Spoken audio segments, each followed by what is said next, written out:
But आज का setup समझना हो तो कहां पर रखनी है नजर? थोड़ा ये अमेरिका का आउटलुक घटा है मूडीज ने, हालांकि रेटिंग स्टेबल रखी है, डेट सीलिंग की भी बात चल रही है, कुछ खास होगा सर यहां से?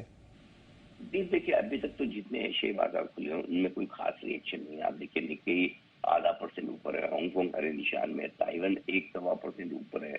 तो मुझे नहीं लग रहा है कि कोई ग्लोबल मार्केट में पैनिक जैसा माहौल है। रात के डाउ फ्यूचर्स भी मुश्किल से 75 पॉइंट नीचे है, तो ऐसा कोई बड़ा 50-60 पॉइंट आपके नैरेटिव फ्यूचर्स नीचे है। तो ऐसा कोई मतलब डर वाली बात तो नहीं है कि जिससे आउटलुक घटाया है। और ये साल का ये वो समय होता है जब हमेशा अमेरिका में तलवार लटकी रहती है कि उनका जो कुछ भी है डेट सीलिंग है वो खतरे में है। और 17 नवंबर को ये जो कर्ज सीमा की डेडलाइन है वो खत्म होने वाली। 17 नवंबर मतलब कितने बचे, 5-6 दिन बचे हैं। तो 5-6 दिन में तो वो शटडाउन का खतरा होता है। सो आई थिंक उस वजह से मूडीज बार बार धमकी देता है, और गलत भी नहीं है, धमकी दे रहा तो सही दे रहा है कि भाई आप एक तो संभालिए जरा, अपने घाटे को संभालिए, डेट सीलिंग को संभालिए। और साथ ही वो आजकल क्या हो गया अमेरिका में पिछले कुछ सालों से कि डेट सीलिंग को वो पॉलिटिकल हथियार के तौर पर दोनों ही पार्टियां इस्तेमाल करती है। तो मतलब कुछ हम काम करवा लें, कुछ आप करवा लो, कुछ चीजों पे हम मान लें, कुछ पे आप मान लो, वैसा वाला मामला है। तो ये सब चीजें मूडीज को कम पसंद आ रही, तो उन्होंने आउटलुक घटाया है।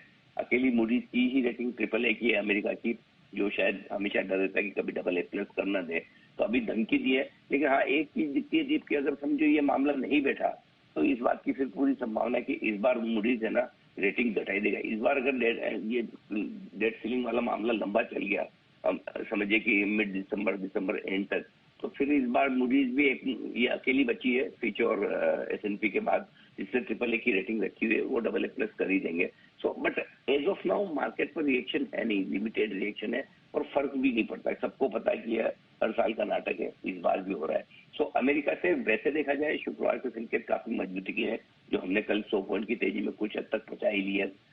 बचा सवाल आज के संकेतों का। डाउ फ्यूचर हल्के फुल्के कमजोर है, ये खबर जो आई है वो मार्केट बंद होने के बाद आई, क्योंकि ये हफ्ता ज्यादा इंपॉर्टेंट है मुझे लगता है अमेरिका के हिसाब से।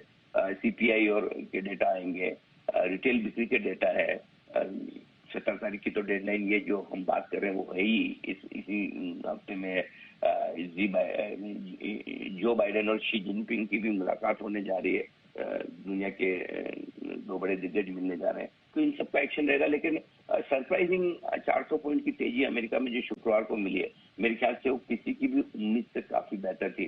सो ओवरऑल एक चीज हमें समझनी चाहिए कि अमेरिकी बाजार है बड़ी तेजी में, अच्छे मोमेंटम में है और स्ट्रेंथ है। ये तो वो फेड के कुछ सदस्यों के लगातार 2 दिन तक फेड चेयरमैन जो बोले पिछले हफ्ते में, उसकी वजह से बाजार हल्के फुल्के ठंडे हुए। आप देखिए ना, 2 दिन ठंडे होने के बाद किस तरह से अमेरिकी बाजार कूद कर ऊपर आया है। तो ट्रेंड अमेरिकी बाजार में भी मजबूती का है। आज अगर रात को हल्की फुल्की कमजोरी होती है ये डेट सीलिंग के चेतावनी की वजह से मूडीज की तरफ से, तो वापस से अमेरिकी बाजार ऊपर हो जाएंगे एक आध दिन में, कोई खास दिक्कत वाली बात नहीं। तो अमेरिका को लेकर मैं पॉजिटिव हूँ जी।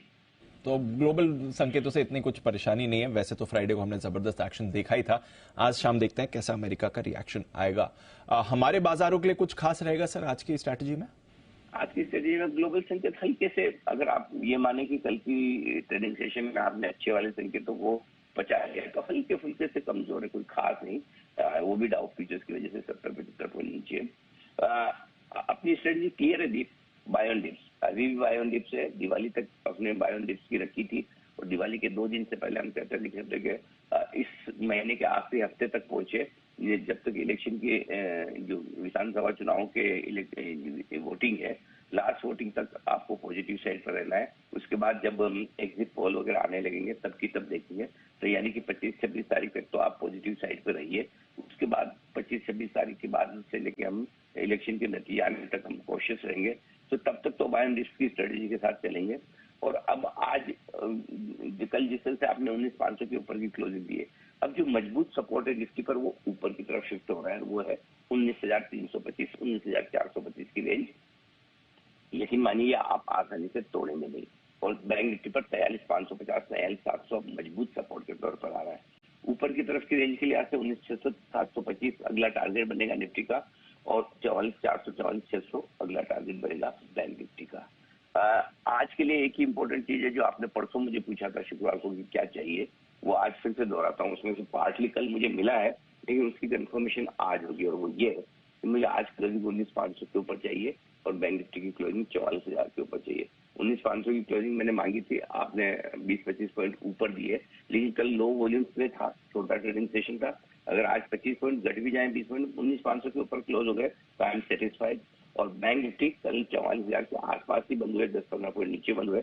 आज 44,000 के ऊपर एक क्लोजिंग मिल जाए तो कहना ही क्या। तो ये दो लेवल है जो मुझे क्लोजिंग के बेसिस पे आज मेरे लिए 9-15 इंपॉर्टेंट सम है। 3:30 पर अगर हम इन दो लेवल के ऊपर बंद होते हैं